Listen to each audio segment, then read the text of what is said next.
Welcome to Entrepreneurial Entrails for some short stories on the guts and glories of being an entrepreneur.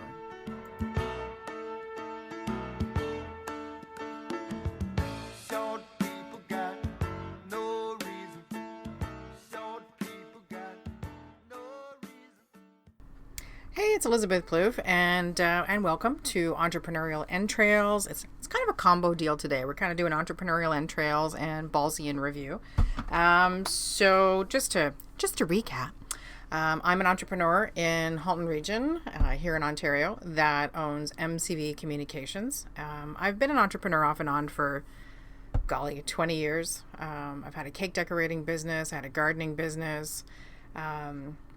I owned my own business center for a year, and in addition, I do MCV Communications, which provides communication support for small businesses. So I either teach business owners everything they need to know for their business communications, or I fill that skill gap for them. So all depends on where their budget and interest and energy lies. Some get very excited about doing social media and communications and doing their own writing, and some look like they want to throw up in their coffee. So, we sort of see how the conversation goes. But being a solopreneur, it kind of drives me banana pants to be on my own a lot. And I was doing a lot of networking and, not knocking anybody. And I've talked about this before, but a lot of the networking groups are strictly that. You're just there to exchange cards, see if your services will fit, and you're out the door. And absolutely has value, and it's great that people are invigorated to do that. Some networking groups, move towards building social relationships for women, but, I have enough friends, so I'm good. I decided to go a bit of a different way. It's not exactly a mastermind, but Ballsy is particularly for women to talk about business and specific business issues depending on how the meeting goes. So I've partnered with Women in Tech, which is a group through Silicon Halton. And Silicon Halton is a local organization that helps people, startups and small businesses in the tech industry. And they have a subgroup called Women in Tech, which is awesome. And so we've partnered together because Women in Tech are also women in business, and there's some universalities there. And so we've been focusing this month between Women in Tech, the end of March into April, on sales, because most entrepreneurs at some point were an employee. And as most people know, even if your job is specifically sales, if you're doing it for an organization, the pressure's a little bit off in that the product or service that you're selling was somebody else's baby. Sorry, I'll just hack in your ear. Was somebody else's brainchild. The bottom line for the product or service comes down to the organization that you're representing versus you hanging your shingle out there and it's all you. And so transitioning from that employee to entrepreneur salesperson can be really challenging. And women, of course, we have our little mind chatter that goes on, and I'm sure men do too. I don't know what your mind chatter is, boys. My husband now tells me all about his boxes and how he only deals with one issue at a time versus women whose brains are like spaghetti on heroin and they're all over the place. So today we had a great meeting this morning. We had 7 members come out, which is a great size. And I know some people would charge towards larger numbers, and I'm really finding great value in having these small, intense groups that they are just so interested in helping each other, which is amazing, and sharing their information, which I love. So today we focused on, like I said, on sales. And I had the group do an exercise where they filled out some stickies. This is it's an agile technique. You fill out stickies, and then you group the stickies by what the overarching theme seems to be. So we had a bunch. I'm gonna read you some of them. So one of mine, for an example, was working on my own. From a sales perspective, when you work on your own, it's really hard to generate new ideas, especially for your own business. And the more I talk to people who are solopreneurs, the more I hear that come up. So I've come up with a solution. I'll put an action item out there right away. I've just hired my first employee, and so I've proposed to her that I pay her, a couple of hours a month to brainstorm with me, because that just makes my life easier and I get better ideas. So yay. But you can also do that with a build buddy, where it's a more informal situation set up where you're both, mutually benefiting from the relationship. And hopefully, that person is also creative and you can mind map and brainstorm together.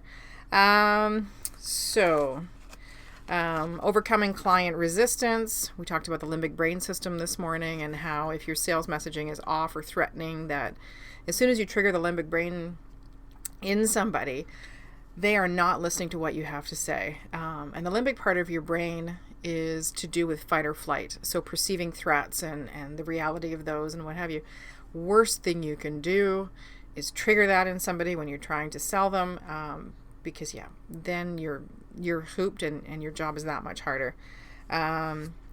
Making impact with stories, reaching prospects, your own personal mindset. We talked about, imposter syndrome and remaining positive. This was a really cool one. Finding a client at the stage that needs what I have to offer, which, for some organizations can be really challenging. And working on strategic interviewing to uncover those potential for sales. What else did we talk about? Marketing. Marketing is not my background. Really hard when you're not only having to learn your own business, but having to learn all these, potentially outsourceable skills that you just might not be able to afford quite yet. Being clear in your messaging. What else did we talk about? One thing that came up, which is really kind of cool, which I wouldn't have considered, is how you overcome competitors who undercut pricing. So they have decided to take the low road and really lowball their pricing to, get really high churn on customers. And that can be really hard for people who are offering same services, but at reasonable industry standards for pricing. So that was definitely an interesting conversation this morning. And high expectations. And I think that has to do around the sales cycle. So maybe underestimating the length of the sales cycle and overestimating how quickly you're going to be able to close the sale or how many you're going to be able to do per month and what have you. And one really cool point was, which I'm really a strong proponent of, is introducing services in a way that don't feel like I'm only interested in selling.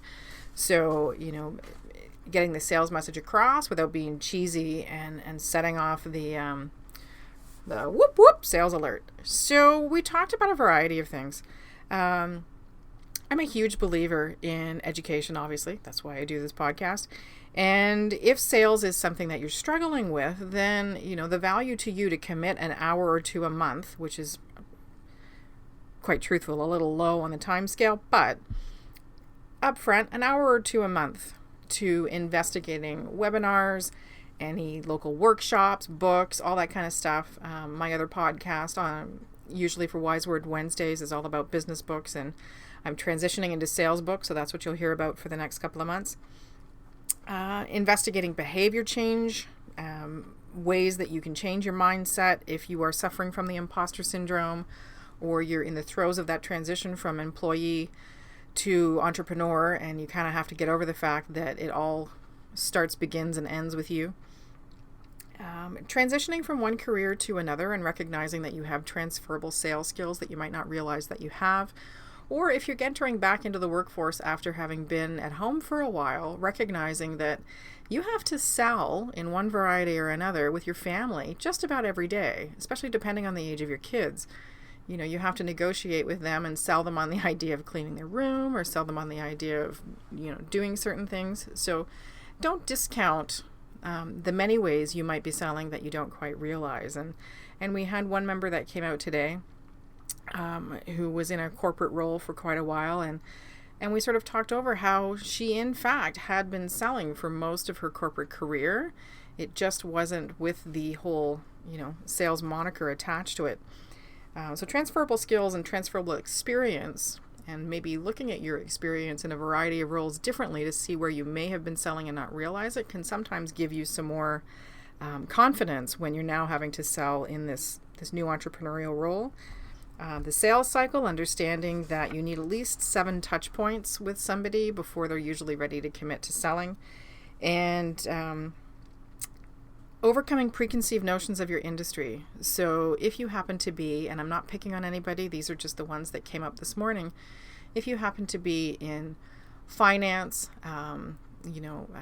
variety of organizations that offer financial services. If you happen to be in real estate, car sales, anything where somebody may have had a negative experience somewhere, keep in mind that when you're talking to a new prospect that you don't know their background, you don't know the history that they've had with people previously in your industry, and be sensitive to the fact that they may be looking calm on the surface, but underneath they could be having, Mother Ducker going on in their head because they don't know how to get out of the situation, and you might be overcoming some prejudices that have nothing to do with you but will exist. So just be aware of that and maybe take it a little slower depending on the industry that you're in, to make sure that you're building trust and credibility, because there are those preconceived notions about certain industries that unfortunately you're going to have to overcome. So when we went through and sort of grouped together the feedback that we got from people, so the 5 things that we went through were going over messaging, pitch, and stories, and how important it is to work with somebody on creating the right language for those things. And one of the things that we talked about was making sure that you talked about the education and experience that you have, because when people pay a lower price or they pay somebody who's less experienced or less educated than you, then the potential is for huge screw-ups that will cost that person a lot more time and energy in the long run than if they were to pay a little more for the education and experience that you have. And definitely looking towards opportunities for social proof, so testimonials and that kind of thing, so that it makes your story easier to share with somebody. Getting over the the imposter mindset and asking for the sale. And one of the key components that came up today, which I hadn't really thought about before, was the timing of the ask. Although somebody put it to me that when you rush to the ask of a sale, it's like going on your first date and proposing with a big diamond ring. You're jumping straight to the good stuff versus taking the time to, court that client and build that relationship so that they feel they have some ground with you to continue to work from. And, just sort of guiding them to the right exit place, especially within the conversation or within your online streams, so that they end up where you want them to provide them with the best opportunity to take advantage of your services or products. Another thing that came up with sales was building your network, as far as channel partners, or if you're in an MLM situation, like USANA, or, there's a ton of them out there, Eugenics or whatever, so that if you have to get associates to build your revenue, then, what do you have to do that? There is some selling in there when you want somebody to work for you. We just touched on it briefly, the cost versus quality and overcoming people who undercut within your industry. And the last one is something that I think every business person struggles with, and it's how to prioritize your activities so that the sales cycle falls into your everyday activity, and people don't get dropped through your process. And how do you balance, sort of events and your online activity with follow-up and where people are in the sales cycle and what you should be doing so that you create warm leads and the sell is much easier. So it was just really cool today, going through all of those things and getting everybody's feedback and expertise and understanding the value of working through the sales cycle. And I think we managed to hopefully reassure people that in some cases, they had far more experience in selling than they realized, and that it's not hard to overcome.